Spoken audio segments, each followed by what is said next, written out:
Bonjour à toutes et à tous, bon réveil matinal, bienvenue sur Free Matin, ce rendez-vous matinal d'information, d'analyse et de divertissement sur ESAE TV.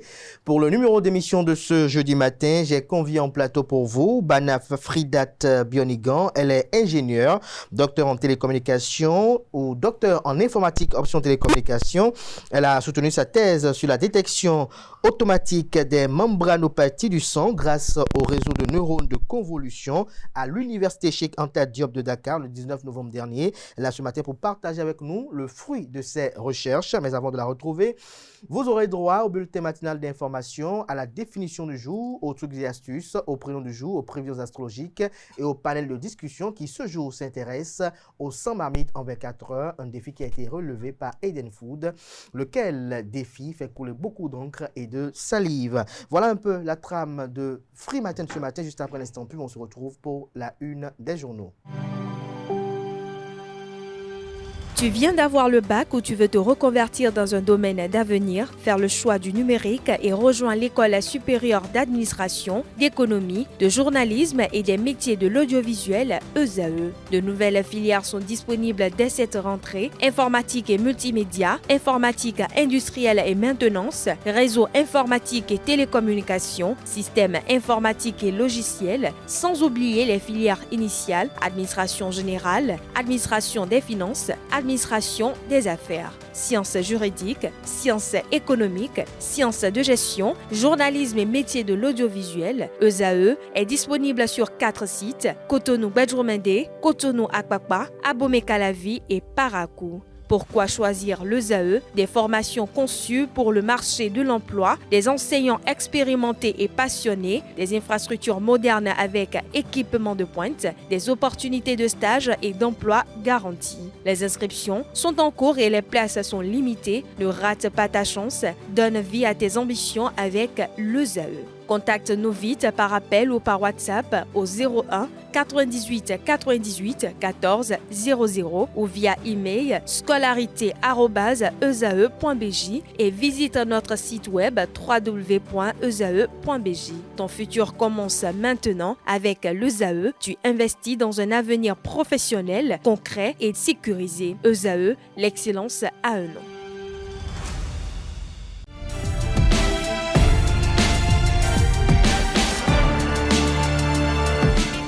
Bonjour à nouveau, chers amis internautes. Nous démarrons cette une des journaux, comme il est de tradition sur ESAE TV, par le quotidien Maison. Le quotidien béninois d'information générale et d'analyse, L'Informateur, qui ce matin en manchette s'intéresse au Conseil des ministres de cette semaine. Le Cana écrit: mise en place d'une structure de recherche dotée d'un laboratoire moderne pour l'analyse de l'ADN au Bénin. L'investigation judiciaire renforcée, estime le Canard. Retrouvez l'intégralité du compte rendu du Conseil des ministres de cette semaine dans les colonnes de la livraison. Loi des finances 2026, le vote annoncé pour ce jour au Parlement. Secteur des médias, Hervé Prudent-Ressou, élu président de l'Union des professionnels des médias du Bénin, UPMB. Création d'une commission de la toponymie et de la mémoire nationale. Plusieurs rues bientôt rebaptisées, nous informe l'Informateur. À l'oreille droite, journal école, fidélité aux prescriptions. Mamidan, Mianon, Ronsimé, Agbélé se distingue. Un titre qui convie les lecteurs, comme à chaque parution, à lire dans les colonnes de sa parution les productions journalistiques de ce jour des étudiants en formation sur les différents campus de l'ESAE, l'école supérieure d'administration, d'économie, de journalisme et des métiers de l'audiovisuel. ESAE présente à Cotonou, Abomey-Calavi et Parakou. La Nation ce matin manchette parle de police scientifique, un laboratoire d'ADN de pointe pour renforcer la justice. L'article à retrouver à la page 3. Transport aérien, nouvelle dénomination pour l'aéroport de Cotonou. Des détails sur cette décision qui a été prise en Conseil des ministres à la page 4 de la livraison. Fraternité, ce matin en manchette, force Cori pour un Bénin émergent FCBE aux législatives du 11 janvier 2026. Des caciques du régime Yahi et des novices en lice, anciens ministres, députés et directeurs généraux prêts à revenir au devant de la scène. La moyenne d'âge d'âge est de 45 ans, 58 femmes, dont une candidate de 25 ans. Retrouvez des détails à la page 3 de la livraison. Cannes 2025, une préliste de 30 guépards, au moins 2 joueurs à sacrifier, rapporte le confrère. Le matinal Assemblée nationale, le budget général de l'État en étude ce jeudi 4 décembre 2025 au Palais des gouverneurs à Porto Novo. Le projet de budget général de l'État exercice 2026 sera étudié en séance plénière. Les députés, toutes tendances confondues, vont se retrouver à cet effet. Des précisions à la page 2 de la livraison. Élection couplée de 2026, les pièges à éviter par les partis de la majorité présidentielle. Matin libre à présent, WAPEC 2025 à Cotonou. La souveraineté énergétique de l'Afrique de l'Ouest en débat. Des détails à la page 5 de la livraison. Matin libre également a pour titre ce matin, législative de 2026, les démocrates contre démissionnaires, un duel qui promet. L'article à retrouver à la page 2 de la livraison. On lit toujours à la une de Matin libre de ce matin, programme Recyco chez vous, Cotonou, des projections de films en plein air du 6 au 30 décembre prochain. Le Béninois libéré ce matin, nom de rue héros nationaux, rééquilibré à la mémoire nationale par la toponymie. Patrice Talon, le souverain ou le panafricaniste, autant pour moi, visionnaire. Patrice Talon, le panafricaniste visionnaire. Le meilleur ce matin par l'élection législative du 11 janvier 2026. La liste complète des 218 candidats titulaires et suppléants du parti Force Corée pour un Bénin émergent FCBE est à retrouver dans les colonnes de la livraison. Deuxième séance publique de reddition des comptes au titre de l'année 2025 à Parakou. Le bilan des réalisations dans le domaine de l'éducation au centre d'échange du maire Inoussa Chabizime avec les populations. L'hebdomadaire satirique, notamment le déchaîné du jeudi, cette semaine en manchette, parle de famille africaine. C'est l'homme qui fait l'homme. Vous avez 2 personnes qui entrent dans un bureau, l'un qui dit DRH qui signifie directeur des ressources humaines. Je viens de voir un de mes cousins dans le rang pour le recrutement. Regarde ce que tu peux faire pour lui, c'est la famille. Il est le neveu à l'oncle du cousin de notre tante et au DRH de rétorquer cool. Il a son dossier, j'espère. Viens t'asseoir mon petit et au cousin fameux de répondre merci tonton et aux autres qui sont à la porte de regarder tout impuissant, notamment à la porte sur nombre de 3. Retrouvez d'autres œuvres satiriques et humoristiques éprises d'informations et d'actualité dans les colonnes de la parution de cette semaine du déjeuner du jeudi qui est commercialisé dans les grandes villes du pays au prix de 500 francs CFA. Le premier quotidien économique du Bénin parle de financement de logement. La CRRH-UEMOA porte ses concours cumulés à près de 440 milliards de francs CFA. Prévision budgétaire au Bénin. Les mesures sociales du projet de loi de finances 2026 sont à retrouver à la page 8. Jack Patel, la lumière et ma loi parle de pour l'examen et le vote du projet de loi de finances 2026. Les députés convoqués en plénière ce jour. En illustration, la photo du président de l'Assemblée nationale, Louis Gbaounou Vlavonou. Pour l'amélioration de la mobilité urbaine et le respect des règles de stationnement, le maire de la ville de Cotonou, Luc Setondia-Tropo, également président de l'Association nationale des communes du Bénin NCB, crée et met en service les fourrières municipales. Les 4 vérités, Bénin et politique, le trio de valeurs qui singularise Eudoxie Dakpe, candidate dans la 12e circonscription électorale pour les législatives de 2026. Elle se dit prête pour une nouvelle aventure, laquelle vous est révélée à la page 12 de la livraison. À la date communale du 11 janvier 2026 au Bénin, Simplice Agonja, chef de file de l'Union progressiste de renouveau dans l'arrondissement d'Ayou du 109 pour hisser davantage la vague jaune dans la 5e circonscription électorale. On peut lire également à la une de la 4 vérités de ce matin, Guépard du Bénin, Guénandro publie une liste de 30 joueurs pour la CAN. Des détails à la page 11 de la livraison. Toujours à la une de la 4 vérités de ce matin, législative du 11 janvier 2026, le Bloc républicain dévoile les membres de sa commission nationale de campagne, liste des 218 candidats du parti Union progressiste Le Renouveau. Retrouvez des détails dans les colonnes de sa proposition. Le Télégramme, plateforme numérique de placement de fonds, après ICC Service et Cameo Shell, le cas CEA en téléchargement, déjà un pasteur jugé à la Cour de répression des infractions économiques et du terrorisme Criette pour avoir intégré 35 fidèles. Conseil des ministres du mercredi 3 décembre 2025, Éric Akouté, nommé directeur général de l'APIEX, lire l'intégralité du compte rendu du Conseil des des ministres de cette semaine dans les colonnes de la livraison. Suite à notre article titré « Grand réseau de mafia, de corruption et de rançonnement en série des agents indélicats du ministère du Commerce qui sèment la terreur à Kétou », la direction générale de l'ONM apporte des clarifications. Lire l'intégralité de la note du directeur général de l'ONM dans les colonnes de la proposition de ce matin de Le Télégramme. Gasquiani Info, Sébastien Germain à Javon, le silence de l'exil, de quoi parle le Canard, des détails dans les colonnes de sa proposition. L'emblème du jour à présent, il titre notamment Politique et finances publiques, budget 2026 en vote. L'article à retrouver à la page 3. En prélude à l'installation des structures Fan Club Romuald Ouaddaï dans le département de l'Atlantique, Yakubu Moudachirou fait le point des préparatifs. La cérémonie est prévue pour ce samedi à 14h. À la salle des fêtes, le privilège d'Abo Mekalavi, EZAE TV y sera bien évidemment. Filao News, ce matin en manchette, invité sur l'émission Free Speech de la chaîne de télévision Spinline TV, Laurent Zomaï expose la vision pragmatique de la plateforme Jeunesse Ouaddaï. L'apothéose est pour ce samedi 6 décembre 2025. Décryptage info. Projet de loi de finances 2026. 233 milliards de francs CFA à investir dans le social. Jeunesse et intégration régionale à Dakar. La commission des États de l'Afrique de l'Ouest CEDEAO et l'Union économique et monétaire ouest-africaine UEMOA à l'écoute des aspirations des jeunes. Union des professionnels des médias du Bénin, Hervé Prudent Ressou prend les rênes de l'UPMB. L'autre quotidien à présent, première élection générale de l'ère d'une renouveau démocratique. Une phase importante est bouclée avec succès. En illustration, la photo du président de la Commission électorale nationale autonome, Sénat, la personne de Saka Lafia. Ce sera tout pour la une des journaux. Merci de votre aimable attention.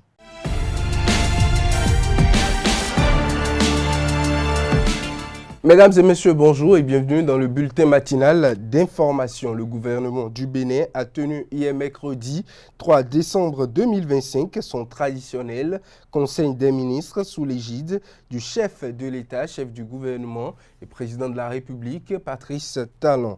Au titre des mesures normatives, on note la mise en place de la commission chargée de la typonymie et de la mémoire nationale et nomination de ses membres. D'autres décisions ont également meublé ce Conseil des ministres. Des précisions avec le porte-parole du gouvernement, Wilfrid Léandre Moubedji. Les décisions dont voici la teneur ont sanctionné la séance du Conseil des ministres de ce mercredi 3 décembre 2025, présidée par le chef de l'État, M. Patrice Talon.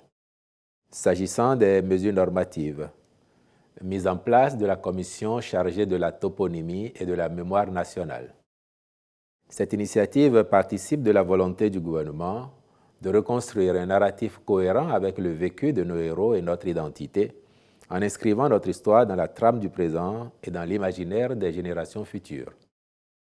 L'objectif est de rééquilibrer notre mémoire nationale, de la replacer dans le sillage de la vérité historique, de la cohésion sociale et de la fierté partagée à travers la dénomination des lieux, espaces et rues. Elle permettra, par ailleurs, de renforcer l'élan de renaissance mémorielle et identitaire de notre pays dans la continuité d'actions emblématiques telles que le retour de biens culturels, l'érection des statues de Bioguera et de l'Amazone, la construction du monument aux dévoués dans le jardin de Mathieu à Cotonou. La commission pluridisciplinaire constituée aura pour mission de proposer, à travers une démarche scientifique, historique et inclusive, une nouvelle cartographie du Bénin en ce domaine, une géographie de la mémoire et de la dignité retrouvée. De façon spécifique, elle veillera notamment à identifier les lieux à rebaptiser, constituer une base de données documentée des toponymes valorisant les figures et événements marquants du pays, assurer la cohérence entre les nouveaux noms, l'histoire locale et la mémoire nationale, impliquer les collectivités locales, les institutions éducatives, les communautés culturelles et les chefferies traditionnelles, proposer des programmes de sensibilisation citoyenne et éducative autour du sens des noms attribués, accompagner les projets de monuments, musées, jardins de mémoire et espaces commémoratifs dans la continuité du monument aux dévoués. À cet effet, le Conseil a adopté le décret portant création, attribution, composition, organisation et fonctionnement de la dite commission, puis procédé à la nomination de ses membres. Au titre d'autres mesures normatives, ont été adoptés les décrets fixant la procédure, les modalités de conclusion des accords de siège entre l'État et les organisations internationales en République du Bénin. Les conditions, la procédure et les modalités de conclusion des accords de siège entre l'État et les associations, fondations ou organisations non gouvernementales étrangères, ainsi que les types d'avantages y relatifs en République du Bénin. Les normes minimales de performance énergétique et le système d'étiquetage énergétique des lampes électriques et des appareils électroménagers neufs en République du Bénin, ainsi que le décret portant nomination des membres de la Commission nationale de protection du patrimoine culturel. Dans le registre des communications, le gouvernement a décidé également d'une nouvelle dénomination pour l'aéroport international de Cotonou. Des précisions avec le porte-parole du gouvernement. Au chapitre des communications, en point 1, agrément au Code des investissements. 2 sociétés sont éligibles au régime des investissements spécifiques. Il s'agit de ECA World SAS pour son projet de construction et d'exploitation d'un écoparc de loisirs dans la vallée de Sitatunga, arrondissement de Zinvier, commune d'Abomey-Calavi, et de Benegas Transformation and Solutions SA pour l'installation d'une conduite de gazoduc reliant la centrale électrique de Maria Gleta à la zone industrielle de Glodjigbe et la construction d'une station de décompression de gaz naturel comprimé dans la zone industrielle de Glodjigbe. La réalisation de ces 2 projets va impacter positivement les secteurs touristiques et industriels autant qu'elle contribuera à la création d'emplois décents. En point 2, mission de maîtrise d'œuvre complète dans le cadre de la reconstruction des centres hospitaliers départementaux CHD de l'Atakora et de la Donga. À la suite d'un audit réalisé en 2018, il a été recommandé de reconstruire le CHD Atakora afin de relever la qualité des infrastructures et subséquemment celle des prestations au profit des usagers. Quant au CHD Donga, mis en service en 2014 alors que le chantier était inachevé, il nécessite une mise aux normes pour assurer la disponibilité du paquet de services essentiels.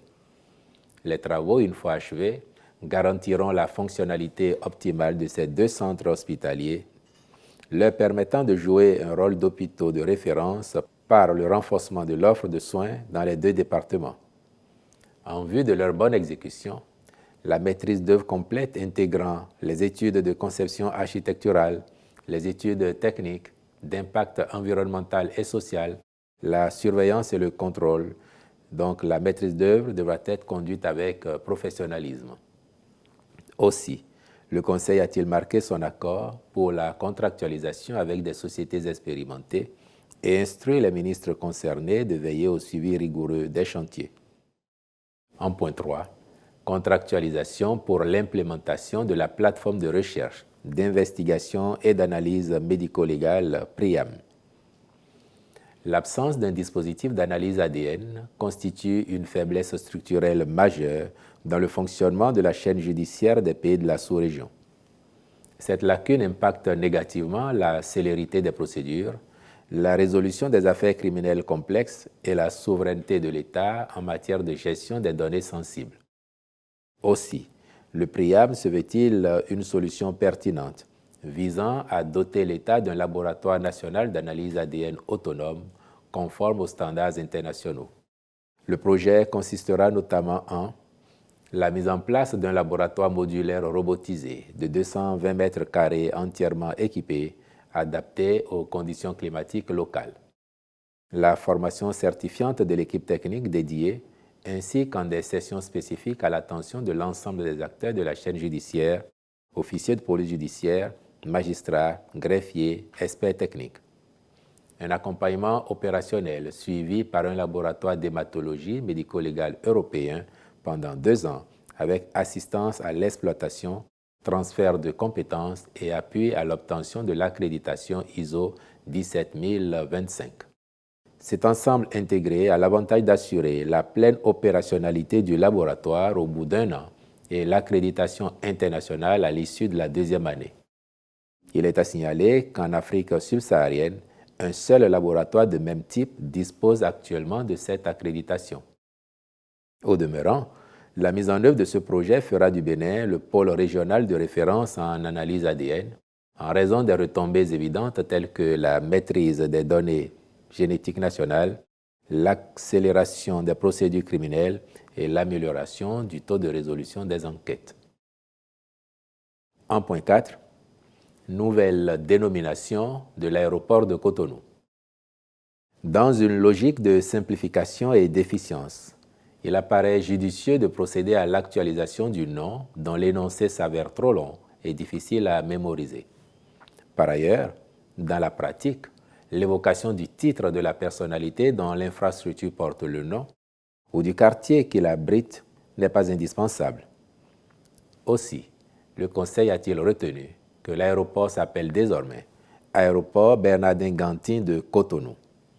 Le ministre du Cadre de vie et des Transports, chargé du développement durable, accomplira les diligences nécessaires à cette fin. S'agissant des rencontres et manifestations internationales, il a été retenu l'organisation au Bénin de la 2e édition du Forum national sur les objectifs de développement durable en décembre 2025 et la phase finale de la compétition Professional Fighters League du 13 au 22 décembre 2025. Au chapitre des mesures individuelles, enfin, les nominations ci-après ont été prononcées. À la présidence de la République, directeur général de l'Agence de promotion des investissements et des exportations APIEX, M. Éric Akouté. Au ministère de l'Économie et des Finances, inspecteur général des régies financières, M. Kokou Angelo Agoinou. Au ministère de l'Intérieur et de la Sécurité publique, conseiller technique à la sécurité, contrôleur général de police, Enoch Marcel Omolola Laourou. Le parti politique de l'opposition, les démocrates, a rendu publique la liste des 218 candidats en lice pour les élections législatives du 11 janvier 2026. La publication de la liste par le parti intervient au lendemain de la réception de son récépissé définitif à la Sénat. Au micro de Nansrine Fatoumbi et de Francis Fahami, quelques citoyens rencontrés dans la ville de Cotonou se sont exprimés et ont livré notamment le décryptage par rapport à cette liste qu'a présenté le parti Les Démocrates. Suivons plutôt. C'est une grande joie pour moi, puisque dans un pays démocrate, dans un pays où il y a la démocratie, ça se passe toujours comme ça. Il y a les opposants, il y a les mouvanciers, et tout se passe bien. C'est une très bonne chose. Et cela prouve que le parti, la LD, c'est un grand parti. C'est vraiment un parti du peuple, c'est le parti qui écoute beaucoup plus, d'accord, la population. Enfin, les démocrates vont aller aux élections, parce que par le passé, pour les communales et les présidentielles, n'ont pas été retenus pour peut-être des épreuves ou bien pour des arguments que les uns et les autres ont donnés. Donc cette fois-ci, la liste démocrate a passé. Moi, je vois que c'est bon pour la démocratie. Ça permet que la compétition soit ouverte à tout le monde. Vous allez voir ce qui veut se passer encore. Moi, je suis démocrate. Et quand on s'assoit, il faut faire les analyses aussi et voir. Les analyses, moi, mes analyses personnelles. Les démocrates ne peuvent pas trouver, aucun parti qui va aux élections ne peut pas trouver les 20% sur toute l'étendue du territoire. Ça, c'est un gros problème. Par rapport à la liste des candidats, ça là, bon, c'est ce que le peuple a demandé. Ce que le peuple a demandé, c'est ce que le parti, les responsables du parti ont fait. Est-ce que vous voyez? Donc ce n'est pas des égaux. Ça veut dire que ce ne sont pas des gens orgueilleux. D'abord, c'est des gens qui se consultent et font des choses de façon transparente. Est-ce que vous voyez? Sans discrimination. Comme on a validé leur liste, je suis fier. Je crois que c'est bon pour la formation politique. S'il y a des jeunes, il y a des gens qui peuvent les représenter, pour les remplacer valablement sur la liste, je crois que ce n'est pas mauvais en soi. Il ne faut pas que forcément on trouve que ceux-là qui allaient aux élections, mais les classiques du parti ne sont pas allés. C'est un crime ou bien c'est un problème. Non, je ne crois pas. S'il y a des gens qui vont les représenter valablement, les remplacer valablement, je vois que c'est bon, c'est pas mauvais. Ça peut faire partie du jeu démocratique ou du jeu du parti. Donc si aujourd'hui Noureni Achadé, Eric Koundété ne se retrouve pas, aussi tant d'autres ne se retrouvent pas dans la liste des candidats, cela veut dire que la démocratie en marche au sein du parti. Selon moi, c'est leur plan politique. C'est leur plan politique, puisque Eric Koundété, il n'est pas sur la liste. Donc je sais que, ça dit, au finish, ce qui se passe, c'est pourquoi eux autres, ils se sont écartés. Ils ont décidé de ne pas participer aux élections législatives pour bien diriger leur parti. Nous avons, depuis 1 an, lui disait qu'il n'ira plus parce que sa vision était d'être candidat aux élections présidentielles. C'est un engagement. Mais pour nous, vous avez su vous-même, sur les chaînes, le quitus fiscal, ce qu'on lui demandait, c'est 800 millions. Il va payer 800 millions et après on va les exclure qui ne sont pas là. Il a une raison. Lui, c'est sa raison pour lui de ne plus faire cela. Ce qu'il a fait arrêter, c'est ça on lui a donné comme ça. C'est le quitus fiscal, c'est la fiscalité qu'on lui a demandé 800 millions. Je ne pense pas qu'il va payer ça et survivre sur le plan économique après. Quand il va perdre, quand ils ne vendront pas les 20%, il va perdre. C'est déjà quelque chose qu'il ne peut plus supporter. Et ça crée des soucis, des tensions et des soucis en général. Une délégation de l'Organisation internationale de la francophonie OIF et celle du groupe d'action pour la paix et le progrès Cap Bénin ont rendu visite aux femmes bénéficiaires du programme de la francophonie. La rencontre s'est déroulée le mardi 2 décembre dans la commune de Dangbo, département de l'Ouémé. Reportage Quentin Amoussou et Larios Setonde à Djabino.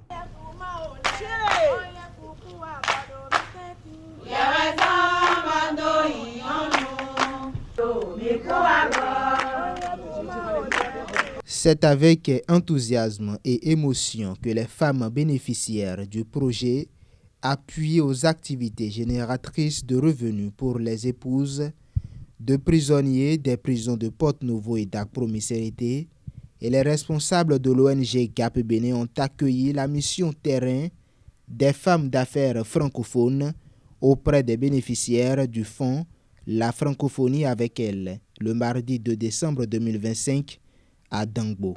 Nous sommes heureux de vous accueillir sur cette terre de dialogue et de résilience et d'engagement solidaire. Votre présence incarne l'esprit de la francophonie, celui d'une coopération vivante, inclusive et résolument tournée vers l'autonomisation des femmes.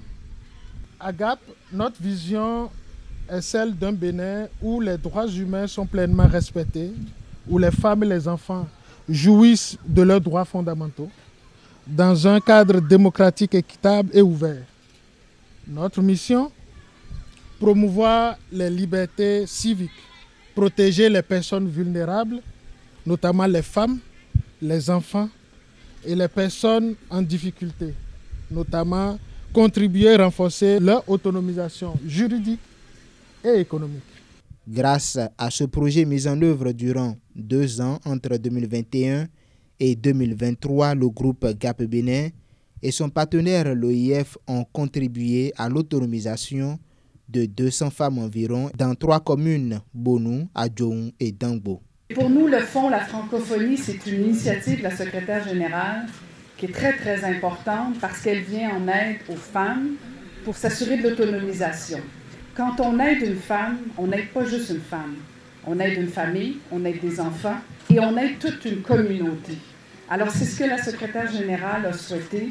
C'est non seulement s'assurer que vous soyez indépendante, autonome, mais c'est vos enfants qui en bénéficient. C'est aussi vos maris, mais c'est toute la communauté et c'est toute la francophonie.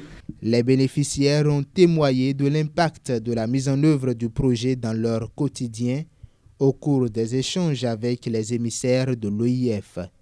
Elles ont exprimé leur satisfaction et leur gratitude aux donateurs.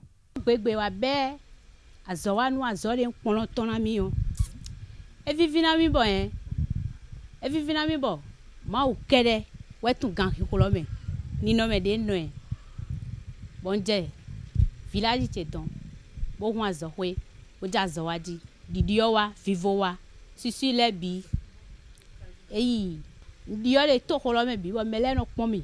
Boni pon de ro po wa de oye fupo gapu posin adali. Ye wa dagbe mandonukun nami na gbeche rere file lepi. Mi dondo ye boyi ma odo dondo ye. Na dondo ye trala do kwede ngbon yo wa dagbe lo ami monu kon yi do nu wa che lepi me.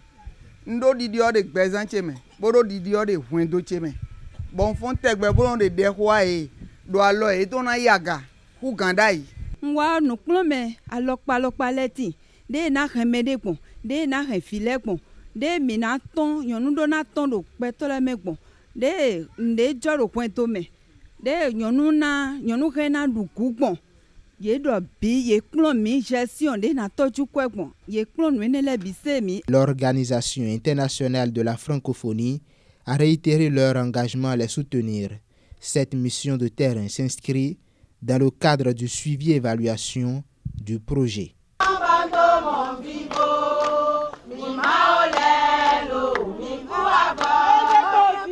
Une nouvelle plateforme électronique de placement d'argent fait des victimes au Bénin. Dans cette affaire, un pasteur est jugé devant la Cour de répression des infractions économiques et du terrorisme CRIET. Il est accusé d'avoir intégré plusieurs de ses fidèles sur une plateforme illégale numérique de placement de fonds appelée CEA. Comme plusieurs autres plateformes, la nouvelle plateforme CEA proposait des services d'investissement en ligne aux internautes qui devraient gagner facilement et rapidement de l'argent. Les adhérents pouvaient investir à partir de 10 000 et enregistrer un gain journalier. Mais depuis quelques jours, la plateforme CEA a cessé ses activités. Plus aucun placement ni de retrait de fonds n'est possible. À cet effet, le parquet spécial de la Cour de répression des infractions économiques et du terrorisme a ordonné ce mardi la suppression des activités de la plateforme. Selon l'accusation, l'homme de Dieu a intégré 35 de ses fidèles sur la plateforme. Les victimes accusent le prévenu de les avoir escroqués alors qu'elles devraient rentrer en possession d'un premier gain après investissement. Les victimes disent n'avoir rien sur leur compte. Interpellé et placé sous mandat de dépôt, le pasteur est poursuivi pour escroquerie via Internet. Convoqué à la barre le mardi 2 décembre 2025, le prévenu a plaidé non coupable et a déclaré qu'il n'est pas responsable de la plateforme. Au terme de l'audience, le dossier est renvoyé au 20 janvier 2026 pour la poursuite des débats. Autre information à présent, la règle de la priorité à droite renseigne que le conducteur doit laisser la priorité à tout véhicule venant d'une route située à sa droite. Dans cet élément, Florent Kounagbe, moniteur et promoteur de l'auto-école Idéal Bénin, apporte quelques éclaircissements et les cas d'application de cette règle. Il est au micro de Francis Farami. La priorité à droite ou encore la règle générale, elle consiste à laisser passer les usagers qui débouchent de là ou des rues ou routes qui se situent à votre droite. Donc en arrivant à un carrefour, je regarde la route à ma droite. S'il y a des usagers, je lui cède le passage. Et il y a des cas dans lesquels on applique cette règle-là. La priorité à droite, je voudrais corriger quelque chose chez tout le monde. Lorsque vous venez à un carrefour et qu'il y a le feu rouge allumé, ne dites pas c'est la priorité à droite et vous tournez à votre droite. Non. Vous pouvez tourner à votre droite à la seule condition où la flèche de déboîtement de couleur orange chez nous commence par clignoter. En ce moment, vous avez le droit de tourner à votre droite tout en faisant attention aux autres usagers qui peut-être débouchés de votre gauche. La priorité à droite s'applique dans 5 cas. Nous continuons de l'enseigner ici en Afrique, au Bénin. Le premier cas a une intersection où vous n'avez pas de signalisation. Qu'est-ce que j'appelle signalisation? Pas de panneau, pas de feu, et pas un agent qui réglemente la circulation. Il n'y a pas de ligne au sol qui vous dit quel comportement adopter. J'applique la règle générale, la priorité à droite. Je viens à une intersection où je vois un panneau qui s'appelle intersection de 2 routes secondaires. C'est un panneau triangulaire bordé de rouge avec à l'intérieur la croix de Saint-André, le signe de multiplication si vous voulez. Quand je vois ça, j'applique la règle de la priorité à droite. Lorsque je viens à une intersection où je vois le même panneau, en bas duquel c'est écrit danger, mais c'est la règle de la priorité à droite. Et en bas de ce deuxième panneau dont j'ai parlé, où c'est écrit danger, tout à fait en bas encore on écrit priorité à droite et on appelle cette intersection-là en ce moment intersection de 2 routes à grande circulation dangereuse, j'applique la règle de la priorité à droite. Et enfin, lorsque je viens à un carrefour muni de feux tricolores où le feu orange ou jaune clignote dans tous les coins de l'intersection, c'est la règle de priorité à droite qu'il faut appliquer. Voilà les cas dans lesquels nous allons appliquer la règle de la priorité à droite. Il faut que les usagers de la route arrêtent. Dès qu'ils arrivent au carrefour, ils disent priorité à droite et tournent à droite. Ils en font les frais parce qu'il y a certains policiers qui savent. Et ils restent dans le coin. Dès que vous brûlez les feux de cette manière, eh bien, vous allez en faire les frais. Dernière information à présent, en Côte d'Ivoire, la nouvelle est tombée comme un coup de tonnerre dans la soirée de ce mercredi. Nadia Sabé, animatrice TV, chroniqueuse et actrice, s'est éteinte. En quelques minutes, l'annonce de son décès s'est propagée sur les réseaux sociaux, provoquant une onde de choc dans le showbiz, dans le milieu du showbiz ivoirien et évidemment bien au-delà. Artistes, fans anonymes et personnalités politiques, tout un pays est frappé d'émoi. Nadia Sabé était bien plus qu'une figure médiatique. Elle était un symbole de courage, de lumière et d'espérance. Durant près de 2 ans, elle avait mené un combat acharné contre le cancer du sein. Une bataille qu'elle avait fini par remporter, suscitant admiration et reconnaissance de milliers d'Ivoiriens et bien sûr des fans dans le monde. Son témoignage bouleversant sur sa guérison avait traversé les frontières, touchant les cœurs des Africains et bien évidemment tout le monde entier. L'animatrice, rappelons que l'animatrice était l'épouse de l'artiste Ariel Chéné. Amis internautes, c'est tout pour le bulletin matinal de ce jeudi matin.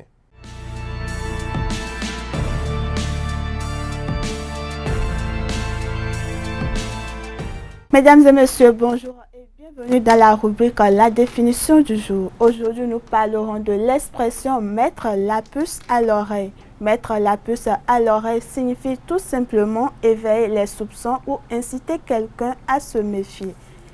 L'origine de cette expression vient de l'idée d'une puce qui mord l'oreille, provoquant un désagrément qui alerte. Exemple d'utilisation, son étrange comportement m'a mis la puce à l'oreille, ou encore ce petit détail a éveillé la curiosité de la journaliste et l'a poussé à approfondir son enquête. Et voilà, c'est tout pour la définition de ce matin. Merci de nous avoir suivis et à demain.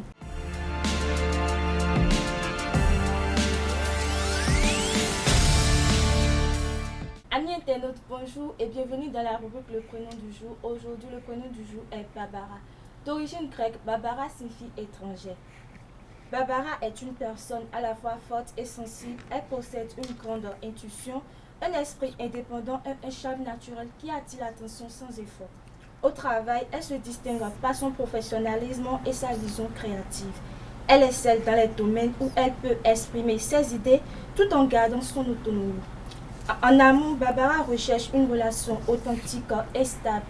Elle donne beaucoup, mais attend en retour une complicité profonde et un partenaire capable de la stimuler intellectuellement. En résumé, Barbara dégage une aura forte et raffinée. Bonne fête au Barbara et c'est tout pour le prénom du jour.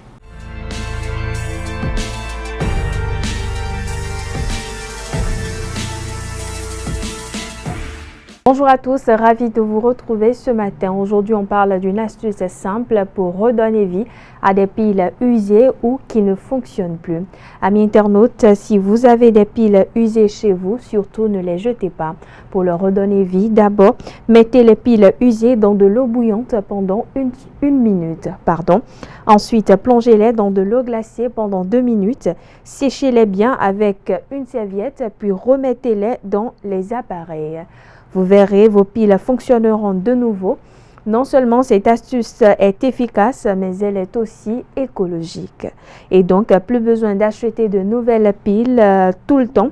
En réutilisant vos vieilles piles, vous faites un geste pour la planète avec moins de déchets et pour moins de déchets, et c'est toujours mieux pour l'environnement surtout.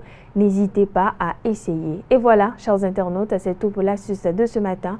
Merci et à très bientôt.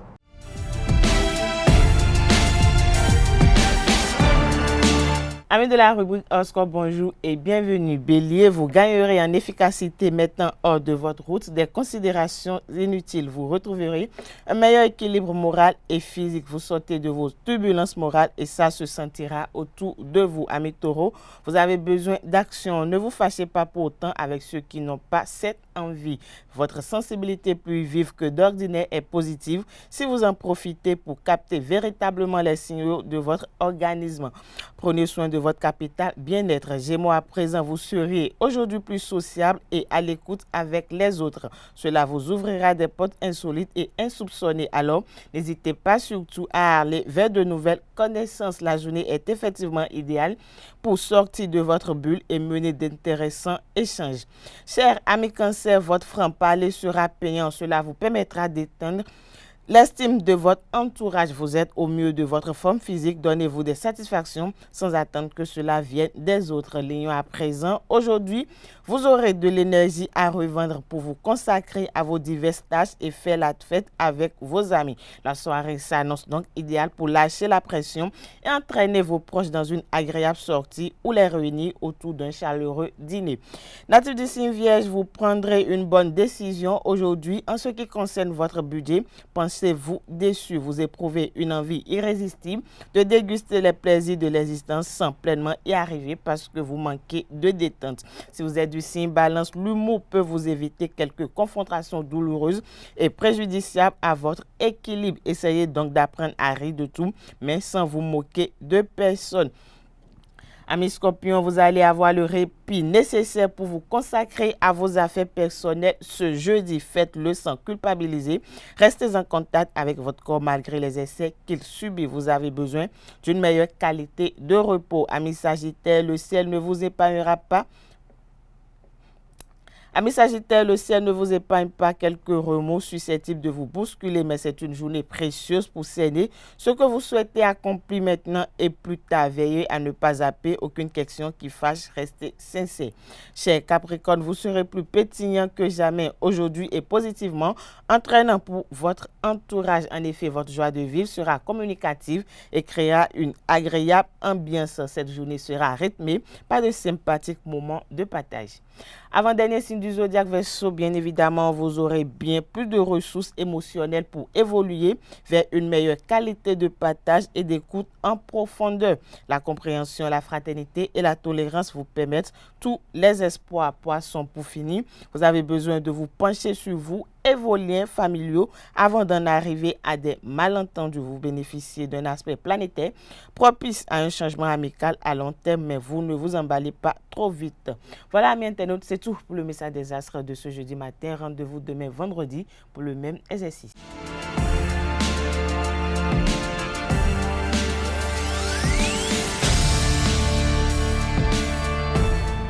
Le panel de discussion, Nasrine Fatoubi, bonjour. Merci d'être là. Maurice Semas aussi, bonjour. Bonjour. Merci d'être là. Bonjour à vous, Quentin Komamoussou. Bonjour Kader. Merci d'être là. Diane Kouagou, bonjour. Bonjour Kader. Merci d'être là. Vous êtes toutes deux en rouge. Pourquoi? C'est une entente ou une coïncidence? Donc vous communiquez beaucoup par télépathie? On dirait. Maurice, c'est vrai? Oui. Parce que je ne vous entends pas bien ce matin. Alors, sans mamite en 24 heures, qu'est-ce que vous en pensez? Merci Kader. Je pense, pour moi, sans mamite en 24 heures, c'est une initiative exceptionnelle. Bon, pour moi, c'est une manière de démontrer que si on met le cœur et la volonté, on peut faire beaucoup de choses. Et préparer une telle quantité de nourriture en si peu de temps pour aider les personnes en difficulté est un acte humanitaire pour moi. Donc, c'est salvateur. Oui. Nasrine Fatoumbi, qu'est-ce que vous pensez de l'initiative? Bon, moi, je pense que c'est une initiative à saluer. C'est pas donné à n'importe qui, même si d'aucuns estiment qu'elle n'était pas seule. Et c'est toute une équipe. Moi, je pense que quelqu'un qui se lève un jour et dit bon, je veux préparer 100 mamite en 24 heures. C'est déjà à saluer, à nourrir des orphelins parce qu'à l'entendre, c'est un challenge personnel qu'elle a initié. Ça lui a été soumis, je crois. bon, soumis, personnel. Bon, elle a accepté, oui. Elle a accepté le fait, c'est pas donné à tout le monde. Rester derrière les fourneaux pendant toute une heure. Même après 17 heures, je crois, ou 18 heures. 17 heures, c'est rester, même rester derrière les fourneaux pendant 30 minutes, c'est pas donné à n'importe qui. Personne ne reste derrière les gaz. Debout en plus. Donc, moi, sous le soleil. Sous le soleil. Merci beaucoup, Morissette. Je pense que c'est une initiative à saluer, même à recommander, si je peux m'exprimer ainsi. À recommander si vous devez vous exprimer ainsi. Merci à vous, Nasrine Fatoumi, pour vos impressions. Diane Kouagou, qu'est-ce que vous pensez de cette initiative-là, de ce challenge qui a été lancé à Eden Food?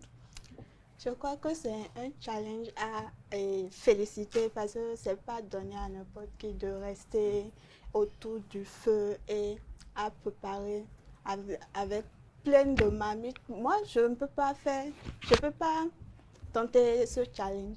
Mais on a vu des femmes qui ont dit que c'est rien d'extraordinaire. Elles sont en train de bavarder seulement. Parce qu'il y a celles qui ont parlé, parmi d'entre elles, si on les dépose là, elles ne peuvent rien faire. Ah bon? Donc, elles ne peuvent rien faire. Elles ne peuvent pas. Elles peuvent pas. Donc, c'est une initiative à féliciter et on doit vraiment féliciter la dame. Mais on dit que c'est rien d'exceptionnel, mais on l'a aidé comme si qui veut nourrir des orphelins, qui parmi nous sur le plateau maintenant peut se lever de dire je veux partager mes francs à mes collègues ici. Bon, d'accord, vous allez nous partager mes francs. Voilà, c'est le début du week-end. Demain c'est vendredi, donc on va en week-end. Lancez-moi le challenge aussi. D'accord. Ça fait 4 000. Je Kadel qui passe. Non, il n'est pas ça, mais est-ce qu'il avait fait le programme? Lancez-moi le challenge, je vous partage un papier mouchoir à chacun. Je vais vous offrir un paquet. Et oui, Quentin Moussou, votre opinion? J'ai entendu dire que c'est une initiative solidaire qui vise à lutter contre la faim. Mais en 24 heures, comment on peut lutter contre vraiment la faim si on veut aider les orphelins, les démunis et autres? Moi, je ne vois pas l'exploit tout de suite. Ah non, désolé, mais je ne vois pas l'exploit parce que je me dis, je compare ça tout de suite. Quand j'étais assis, je réfléchissais, j'ai dit, bon, si on veut vraiment lutter contre la faim, on devait quand même opter pour... C'est juste pour nourrir les orphelins. Oui, mais en 24 heures, ça s'arrête là. Le gars, je suis d'accord, un repas chaud dans une journée, c'est quand même peut-être un orphelin qui n'a pas espéré avoir ce repas-là. Mais ça s'arrête à 24 heures et puis on passe à autre chose. Encore que c'est un défi qui a été lancé par une certaine entreprise appelée Le Rond-Point.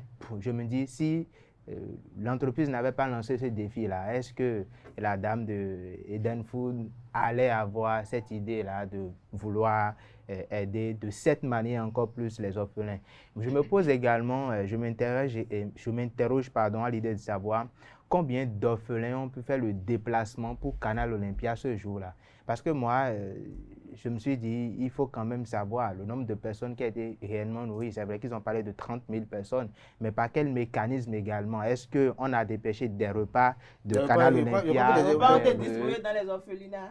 Oui, d'accord, mais honnêtement, pour moi, ce n'est pas un exploit. Pour vous, ce n'est pas un exploit. Oui. Mais Maurice Tsemassoussi, on a vu des gens qui sont montés au créneau au lendemain pour dire qu'elle n'a rien fait d'extraordinaire, que n'importe qui avec le dispositif qui était installé, notamment une kyrielle de marmites, des gaz en file indienne et des personnes qui étaient là pour venir quand même l'aider et autres, d'ailleurs estimaient que même si l'initiative, le défi était quand même pertinent, il fallait qu'on puisse la laisser toute seule pour véritablement qu'il y ait véritablement un contenu exceptionnel et extraordinaire. Parce que lorsqu'on parle de défi, on parle de challenge, c'est l'accomplissement d'une œuvre extraordinaire ou exceptionnelle.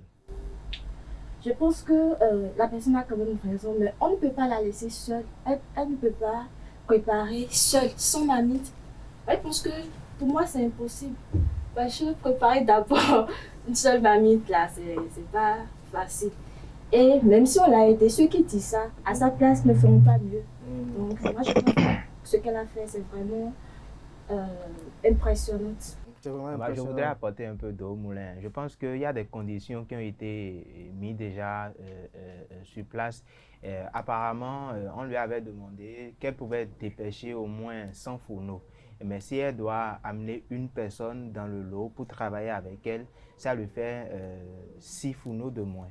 Donc, à elle de voir, par exemple, si elle emploie 2 personnes qui lui font déjà 12 fourneaux de moins et en exploitant les 100 marmites. Je l'ai écouté j'ai pris la peine de l'écouter sur la SRTB où elle disait qu'elle a préféré cette option-là parce que même si on lui donnait 20 fourneaux, elle allait quand même finir toutes les 100 marmites. Donc, peu importe si on l'a aidée, l'essentiel c'est qu'elle ait pu atteindre son objectif. L'essentiel c'est qu'elle ait pu atteindre son objectif. Dans ce Fatombi, des gens ont estimé aussi que c'était une comédie organisée qui est à l'image peut-être d'une grande cérémonie, comme on aime le faire chez nous lorsqu'il y a un enterrement, parce qu'on avait comme l'impression que les gens étaient autour du feu juste pour préparer et nourrir.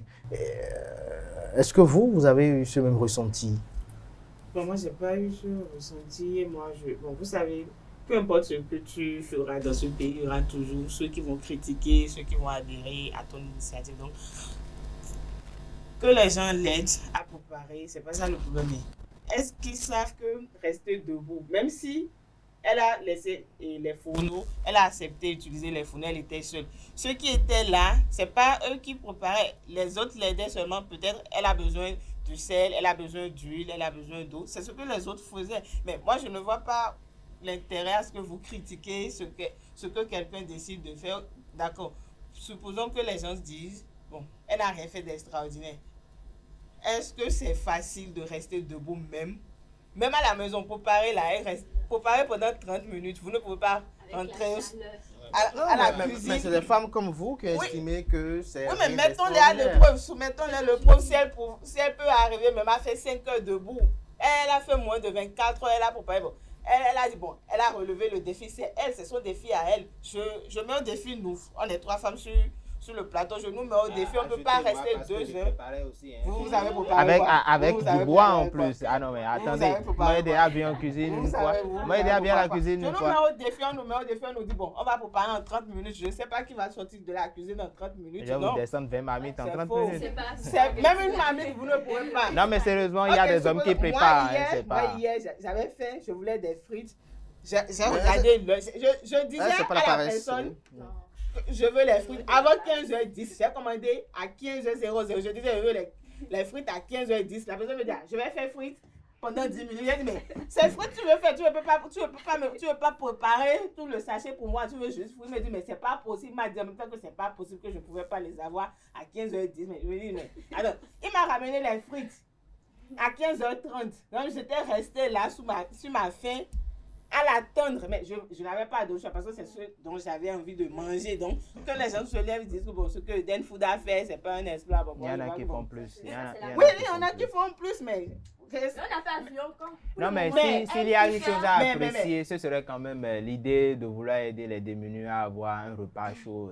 Oui, mais c'était l'idée, c'était pas le fait de préparer 24 heures le problème. Non, mais vous parlez de 20 fourneaux, 100 fourneaux, je ne sais combien. Ce n'est pas un exploit. Encore que...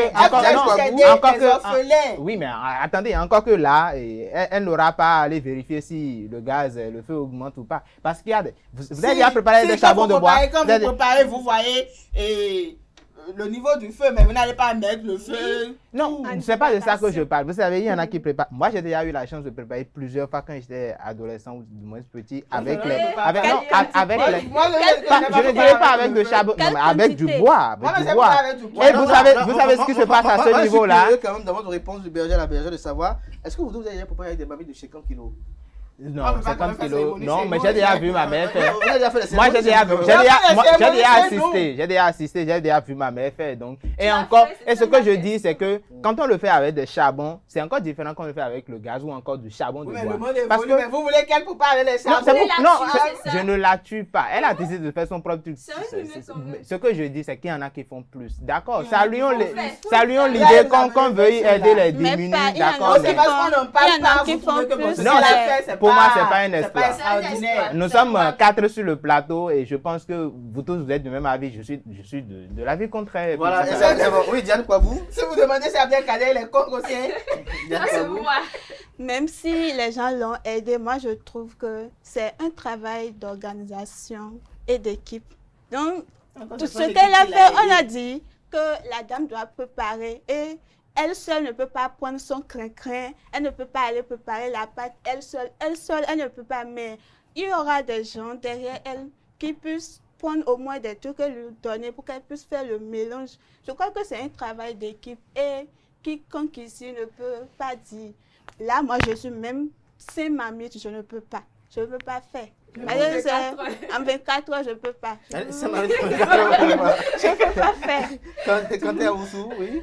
Pour conclure? Bon, pour conclure, c'est vrai que ça n'a pas un lien direct, hein, mais moi, je préfère saisir l'occasion pour, une fois de plus, non, saluer l'effort du gouvernement dans le sens où il essaye quand même d'apporter 2 fois de repas chauds aux élèves dans les collèges. Je pense que c'est ça le social et c'est vraiment ça pour ma part. Et si elle s'aligne de ce côté-là, ce sera encore mieux. Donc, félicitations au gouvernement qui aide quand même les enfants à avoir un repas chaud, de quoi ne plus penser à ce qui se passe à la maison, s'ils doivent manger ou pas, et de se concentrer sur les études. C'est ce que j'ai comme conclusion. Merci à tout un chacun pour ses opinions. On va y revenir demain avec d'autres intervenants. On va peut-être écouter Anaël Dou, Atifa Olafa, pourquoi pas Elisabeth Iladja et Francis Ola Fahami sur la même actualité. Moi, ce que je pourrais dire avant de mieux opiner dessus, c'est que peut-être qu'il y a eu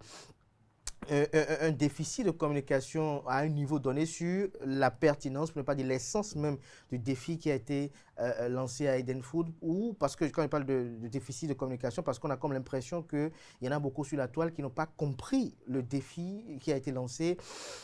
D'autres ont pris cela peut-être comme une opération de communication autour de l'entreprise, un truc qui s'articulait autour de la personne de Eden Food exceptionnellement, sans voir quand même l'enjeu qui était majeur, qui était quand même de nourrir des orphelins. On a vu des images quand même, j'ai vu des images moi pour ma part d'influenceurs, puisque c'est comme ça on les appelle, on les qualifie, qui se sont rendus dans les orphelinats pour apporter ces repas-là, danser avec ces orphelins-là. Je crois que c'est une très bonne initiative que l'on devrait même pérenniser, pourquoi pas chaque mois décider de trouver un restaurateur à qui, puisqu'on a vu comment les différentes structures se sont lancées de façon spontanée en soutien à Eden Food, pourquoi ne pas chaque mois trouver un restaurateur qu'on nous met à Canal Olympia et qui prépare un repas qui est distribué par nos influenceurs dans les orphelinats. Ce serait quand même quelque chose de très bien, de salvateur, ce serait quand même très utile pour la société, la communauté,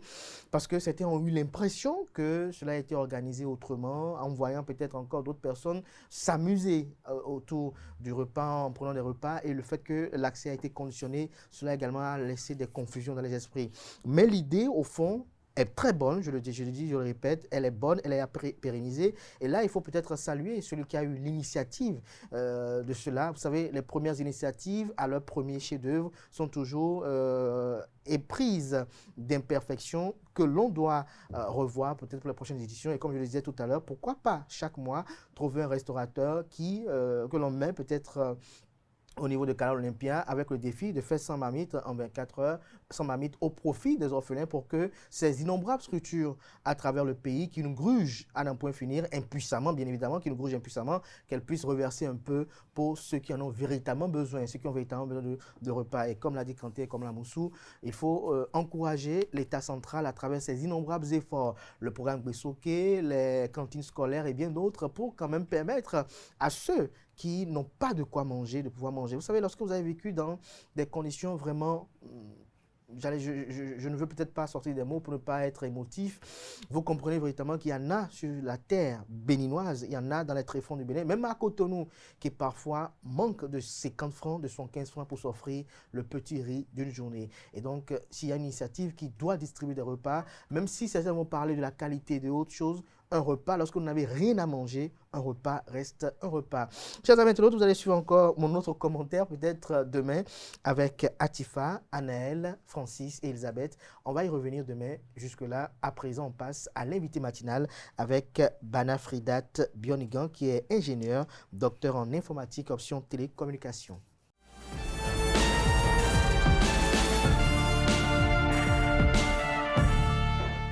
L'invité de ce matin, ce Free Matin, je suis avec Bana Fridat Bionigan. Elle est docteure en informatique, option télécommunication. Elle a soutenu le 19 novembre 2025 à Dakar, notamment à l'université Cheikh Anta Diop de Dakar, sur la thématique détection automatique des membranopathies du sang grâce au réseau de neurones de convolution. Bana Fridat, bonjour. Bonjour, monsieur. Merci d'avoir accepté l'invitation. Merci d'être là avec nous pour partager le fruit de vos recherches. C'est bien ça. Alors, dites-nous, est-ce que vous pouvez nous présenter brièvement votre parcours académique, déjà, d'entrée? Alors, Fridat Bionigan, tout juste après le CEP, j'ai obtenu une bourse d'études au niveau du lycée militaire de jeunes filles, où j'ai effectué tout mon cursus secondaire de Nati Tengu. Tout juste après ça, après le bac, où j'ai eu un bac en série scientifique T. Je n'ai plus opté pour continuer dans l'armée. Pourquoi? Et juste c'est un choix, parce que j'avais pour ambition de faire un cycle d'ingénieur. Et dans le temps, on n'avait pas des bourses. On a besoin d'ingénieurs? Oui, on n'avait pas, en mon temps, on n'avait pas des bourses dans ce secteur. Okay. J'ai donc continué dans la vie civile, où j'ai obtenu un diplôme d'ingénieur à Ghana Technology University College au Ghana. De retour, j'ai fait un master au niveau de l'EPAC et après, j'ai continué dans la recherche au niveau de l'université Cheikh Anta Diop de Dakar. Alors, qu'est-ce que vous a motivé à poursuivre ce doctorat-là au niveau de cette université Cheikh Anta Diop de Dakar? Alors, après le bac, j'avais deux options. Soit continuer dans la médecine ou soit faire un diplôme d'ingénieur. Mais le diplôme d'ingénieur primait encore plus. Et donc, quand j'ai fini, je me disais, qu'est-ce qu'il faut faire pour pouvoir concilier télécommunication et santé? Mais dans nos universités ici, je ne trouvais pas vraiment une issue. Il fallait chercher quelque chose dans la sous-région pour ne pas trop m'éloigner aussi du pays. Et l'université Cheikh Anta Diop s'est révélée quand même parmi les meilleures dans la sous-région.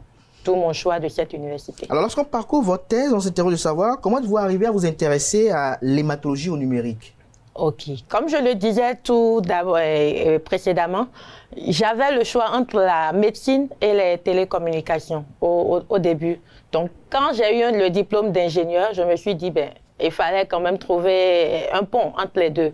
Et en côtoyant le milieu hospitalier, j'ai quand même remarqué qu'au niveau du laboratoire d'hématologie du CNHU, au Bénin ici, il y a quand même des difficultés que je me disais qu'avec l'intelligence artificielle, on pouvait résoudre. Tout mon intérêt pour ce domaine. Alors, votre thèse porte sur, je l'ai dit à l'entame de cet entretien, la détection automatique des membranopathies du sang grâce au réseau de neurones de convolution. Pourquoi avoir choisi ce thème en particulier? Alors, au niveau du laboratoire d'hématologie du CNHU, qui est le laboratoire de référence au Bénin ici, on remarque pour un flux de demandes au niveau de la numération formule sanguine, qui est encore appelé hémogramme, qui est un examen de test sanguin, qui nous permet de détecter des infections au niveau du sang, que ce soit des maladies, des anomalies au niveau des cellules. On remarque quand même qu'il y a une forte affluence pour un faible nombre de résultats donnés par jour. Quand on prend le cas du CNHU, qui est le laboratoire de référence, comme je le disais tantôt, on a une demande allant jusqu'à 200 hémogrammes par jour, contre 80 seulement qui sont lus. Donc je me suis dit, comment apporter une solution pour que quand même tous les patients aient leurs résultats en temps réel et permettre aux médecins de pouvoir donner des diagnostics et sauver des vies. D'où mon thème. D'où votre thème là. Oui, exactement. Mais de façon concrète, pour ceux qui ne comprennent pas un peu les détails un peu techniques, quelle problématique concrète avez-vous voulu résoudre à travers cette thèse-là dans le système de santé béninois ou africain? Alors, quand nous parlons de numération formule sanguine, en termes terre à terre, quand le patient vient au niveau du laboratoire, on le prélève. Ce sang qui est réalisé en tube nous permet de réaliser des lames qui sont colorées avec un réactif MGG. Donc, c'est ces lames-là qu'on amène au niveau du microscope. Les lames de sang, c'est des frottis encore. Nous prenons le sang du patient que nous passons sur une vitre pour nous permettre de détecter à l'aide du microscope les différentes cellules qui sont présentes. Alors, ce sont ces lames-là que le technicien, avisé, entraîné, regarde à travers son microscope pour pouvoir détecter s'il y a présence ou non des anomalies. Et comme je le disais tantôt, ce temps de lecture peut aller de 5 à 30 minutes. Ça dépend du nombre de cellules présentes au niveau de cette lame-là. Et parfois, le technicien peut être fatigué ou parfois confondre des cellules parce que nous parlons de cellules sanguines. Et c'est des cellules qui sont quand même très minimes et qui se confondent parfois. Donc, je me disais, en prenant ce thème, comment améliorer, non seulement éviter ces erreurs qui sont commises par les techniciens, mais multiplier le nombre de lames que nous arrivons à lire par jour.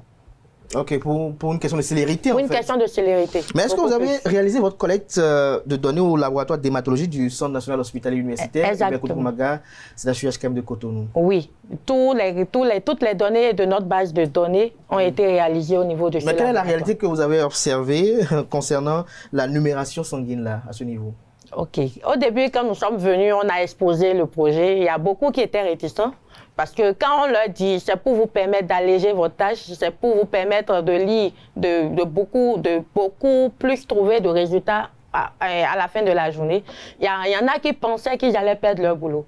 Donc, on a dû les convaincre d'abord. Voilà, vous donner des informations pour nous donner des utiles. informations utiles. Mais il faut dire qu'on a quand même une bonne collaboration après qui nous a permis d'avoir quand même une base conséquente de données. Parce que quand on parle d'intelligence artificielle, ce sont les données d'abord. Les données d'abord. Oui, c'est les données. Alors, vous mentionnez une surcharge de travail des techniciens de laboratoire. Quels sont les principaux défis que vous avez identifiés? Alors, quand on parle d'hémogramme, au niveau du laboratoire, puisque c'est là que nous avons réalisé notre collecte de données, nous avons juste 3 techniciens avisés, bien entraînés, qui nous permettent d'obtenir à la fin de la journée les résultats d'NFS. Et quand on prend une demande allant jusqu'à 200 et on a jusqu'à 20, les lames sont retournées encore au lendemain. Sans oublier que le lendemain, nous avons encore d'autres lames qui sont là. Donc quand tu viens, tu vois une pile de lames qui sont là. Et le patient qui enquête, qui attend ses résultats. Le médecin aussi qui ne peut rien faire sans ses résultats. Donc ce que nous avons apporté comme solution, non seulement c'est pour permettre au patient qui est dans l'inquiétude d'avoir un résultat et d'être fixé sur son diagnostic, permettre au médecin de pouvoir lui apporter ce diagnostic-là et entre autres aussi permettre aux techniciens de pouvoir vaquer à d'autres occupations. De pouvoir vaquer à d'autres occupations. Alors, vous avez apporté une application mobile innovante, mais est-ce que vous pouvez nous expliquer en termes simples comment elle fonctionne, cette application? Ok. Lorsque nous prenons l'application, lui, il prend uniquement les images. Ces images sont obtenues après avoir réalisé les frottis sanguins dont je parlais. Donc, quand le patient vient, on le prélève, nous réalisons les frottis sanguins et colorés avec le réactif. Et la dernière phase où le technicien devait réaliser à la fin, à travers le microscope, détecter la présence ou non d'anomalies, c'est maintenant avec ton smartphone, à travers le microscope, que tu prends ces images.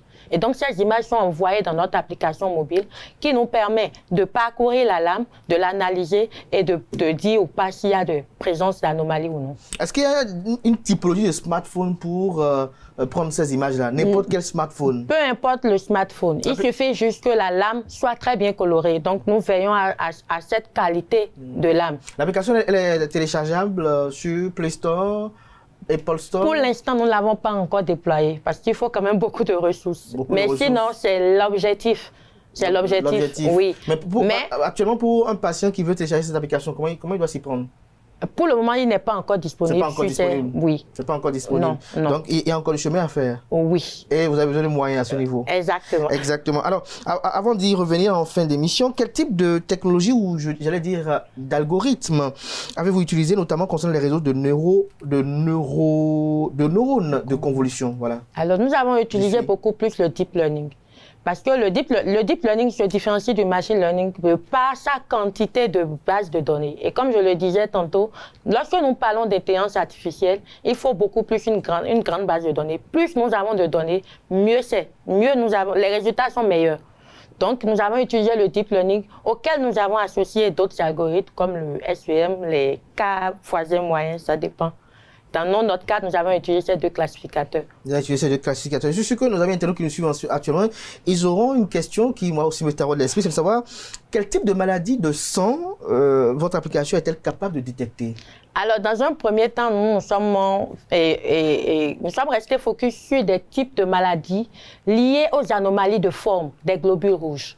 Nous avons notamment pris la drépanocytose, l'elliptocytose et la schizocytose, qui sont les maladies les plus fréquentes au niveau du laboratoire d'hématologie du CNHU.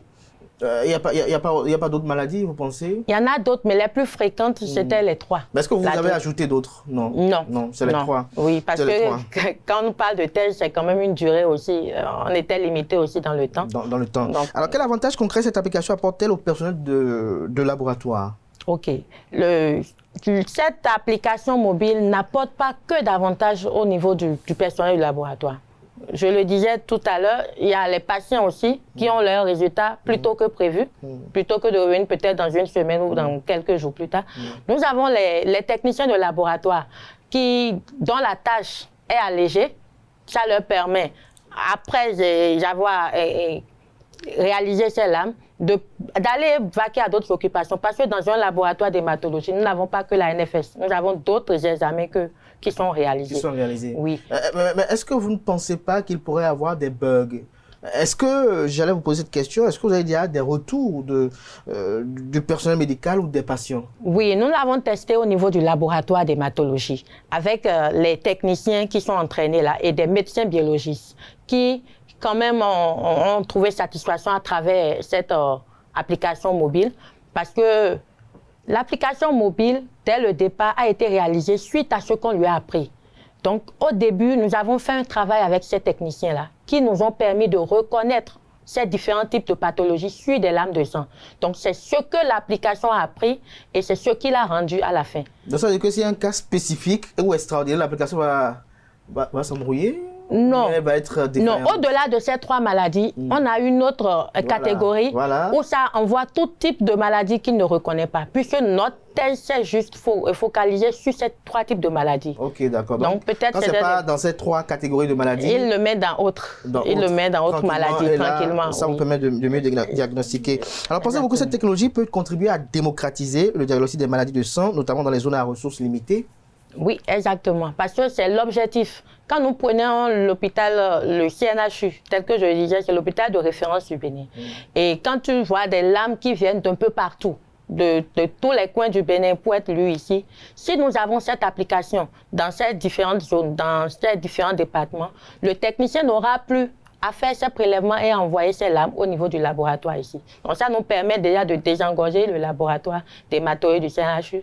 Et le technicien, avec cette application, pourra mettre ces images à travers et trouver des résultats. Mais est-ce qu'après ces travaux-là, est-ce qu'on n'a pas eu des gens qui vous ont encouragé, vous ont demandé d'étendre votre système à d'autres anomalies sanguines? Oui, exactement. Même au niveau de... Pendant que nous étions en train de présenter nos résultats lors de la soutenance, même les membres du jury nous ont demandé d'étendre parce que c'est quand même une technologie que nous n'avons pas encore au Bénin et qui a quand même beaucoup à donner dans le domaine de la santé. Donc, ça fait partie des perspectives à envisager par la suite. Et là, on parle d'un travail scientifique. Souvent, on pense aux limites. Est-ce qu'il y a des limites actuelles de votre solution et des pistes d'amélioration que vous envisagez? Moi, par contre, au niveau des limites, c'était beaucoup plus l'acceptation du personnel de la santé. Donc, il nous faut une grande sensibilisation à ce niveau-là pour leur permettre de faire valoriser cette application et nous permettre aussi d'avoir beaucoup plus d'images. Parce que les patients viennent, mais la spécificité, c'est que ce patient doit être en crise. Parce que tu peux être drépanocytaire, venir être prélevé et qu'on ne voit rien au niveau de la lame. Ah bon? Oui, les globules rouges peuvent être normaux. Il faut que tu sois en crise pour que les globules rouges changent de forme. Et ce sont ces anomalies-là que notre application détecte. Donc, la limite aussi au niveau de notre travail, c'était de cibler ces patients qui étaient non seulement souffrants, mais en crise au moment où nous faisons la collecte de données. La collecte de données. Oui. Mais qu'est-ce que vous pensez de ces 3 pathologies? Ce sont des pathologies assez fréquentes au niveau de la race africaine. C'est beaucoup plus lié aux Africains. C'est dû à quoi? Quelles sont les précautions que l'on doit prendre? C'est souvent héréditaire. Génétique, parfois, ça dépend. Mais il faut souvent faire, comme on le dit, les tests. Bon, quand nous prenons par exemple le cas de notre pays, et au niveau des mariages, on nous demande toujours les électrophoreses. Voilà, ça nous permet de limiter les dégâts. Parce que quand nous prenons le cas de la drépanocytose, grâce à l'électrophorèse qu'on arrive à déceler, à estiver cela. Et tous les autres, d'ailleurs, la NFS nous permet de savoir. Donc très tôt, tu peux savoir de quoi tu souffres et éviter de faire souffrir ta progéniture, en fait. Souffrir ta progéniture, mais qu'est-ce qui vous manque pour faire profiter cela au grand public? Alors, cette thèse a été en grande partie financée sur fonds propres. Sur fonds propres, et donc... ça vous a coûté combien, si on peut se permettre? C'est quand même beaucoup. C'est beaucoup de millions. Oui. Beaucoup de millions? Oui. 10 à peu près. À peu près? Oui, parce que nous avons eu un problème aussi au niveau du traitement des données. Normalement, quand nous parlons de grandes bases de données, nous devons avoir un calculateur qui nous permette de traiter ces données-là. Mais nous avons eu trop de problèmes quand nous sollicitons par exemple le calculateur ici du Bénin, à Dangbo ici. Parfois, il n'est pas fonctionnel, parfois il y a trop d'attentes, il y a une liste d'attente. Et c'est le cas aussi au niveau de Dakar, au niveau du calculateur de Diamniadio. À chaque fois, soit il n'est pas fonctionnel, soit... Donc, il nous a fallu prendre un appareil, un ordinateur avec un microprocesseur quand même vaste, qui nous permette de traiter ces données. Et rien que cet ordinateur pris à l'étranger, nous valait quand même tourner autour de 2 millions. 2 millions de francs CFA. Oui, exactement. Vous avez eu des soutiens? Non, c'est beaucoup plus mes parents qui m'ont soutenu. Donc, oui, vos parents? Oui, mes parents. Et puis, c'est vrai qu'on avait quand même accès aux données au niveau du laboratoire d'hématologie parce que c'est quand même des données sensibles et personnelles. Et on n'a pas eu de difficulté à les obtenir. Alors, vous avez obtenu votre doctorat. On va revenir à la journée du 19 novembre 2025 avec la mention très honorable. Je suis tenté de vous poser la question de savoir qu'est-ce que vous avez ressenti lors de la soutenance et après l'annonce du résultat. Comment ça s'est passé? Décrivez-nous un peu l'ambiance. Comment le jury était face à l'exposé des fruits de vos recherches? On avait un sentiment de satisfaction, de fierté. De fierté, voilà. Parce que ça n'a pas été facile dès le début et on est allé jusqu'à 4 ans de recherche. Quand on dit recherche, c'est qu'il y a beaucoup d'embûches, il y a beaucoup de difficultés auxquelles on trouvait quand même à chaque fois des solutions. Et quand nous prenons le jury qui a quand même évalué le travail, ce sont des experts dans le domaine. Et voir des gens de cette catégorie, évaluer le travail et te donner une telle mention, c'était quand même émouvant. C'était... En tout cas, on était très contents. Vous étiez rassasiés d'émotions. Ah oui, ça c'est vrai. Mais quel est le moment qui a le plus marqué, qui vous a le plus marqué durant votre parcours doctoral? Alors, est-ce qu'on n'a qu'un seul moment? Je vais parler de plutôt 2 moments. 2 moments, allez-y. Lorsqu'on allait à la collecte des données, c'était pour nous le moment de convaincre parfois des parents pour les faire prélever. Parce que, comme je le dis, il fallait avoir des patients en crise. Donc, quand ils savent que ce n'est pas juste pour leur donner des résultats, c'est pour exploiter ces résultats-là. Il fallait quand même les convaincre, leur dire que leurs données personnelles n'étaient pas engagées. Il y avait ça, il y avait le problème qu'on a eu au niveau des calculateurs, où parfois on se déplaçait, on allait sur le site pour qu'on nous dise que ce n'était pas fonctionnel. Vous avez été intéressé par vos fruits de recherche, puisqu'on en a beaucoup qui soutiennent des thèses de doctorat à l'Université d'Abomey Calavi. Nous sommes intéressés particulièrement à vous parce que d'abord, vous êtes une femme, vous êtes âgée de 32 ans. Et là, j'ai envie de vous poser la question de savoir, est-ce que vous avez un message particulier adressé aux jeunes filles aujourd'hui? Lorsque vous êtes jeune également, lorsque vous regardez également les autres jeunes filles dans la ville de Cotonou, la jeunesse africaine, qu'est-ce que vous en pensez et quel message avez-vous à leur lancer ce matin? Alors, tout comme moi, j'ai toujours voulu être utile à cette société, pouvoir apporter des solutions innovantes qui puissent aider, et dans la vie quotidienne, en tout cas, la société. Alors, je les encourage. À chaque difficulté, il faut toujours trouver une solution. La recherche n'est pas facile. elle est parsemée d'embûches, mais à la fin, on a quand même un sentiment de satisfaction. Savoir qu'on a créé quelque chose de fierté, savoir qu'on a créé quelque chose qui puisse aider les humains, c'est de la fierté. Alors, je les encourage à foncer. Lorsque vous les voyez sur TikTok, Facebook et autres, aujourd'hui, qu'est-ce que vous pensez? Qu'est-ce que vous avez à leur dire pour quand même les motiver? Je pense que la vie n'est pas que sur les réseaux sociaux. Hein. Il faut être utile. Il faut être utile. Il faut chercher à être utile dans son pays. On va conclure avec un mot sur vos projets professionnels ou de recherche après cette thèse. Alors, comme projet professionnel, on a commencé dans la recherche. Je crois qu'on ne va pas s'arrêter là, puisque tout à l'heure, vous avez posé quelques perspectives. Donc, nous allons étendre cette application mobile à d'autres maladies, pouvoir les exploiter dans d'autres laboratoires d'hématologie, puisque nous sommes juste focalisés sur le laboratoire d'hématologie du CNHU.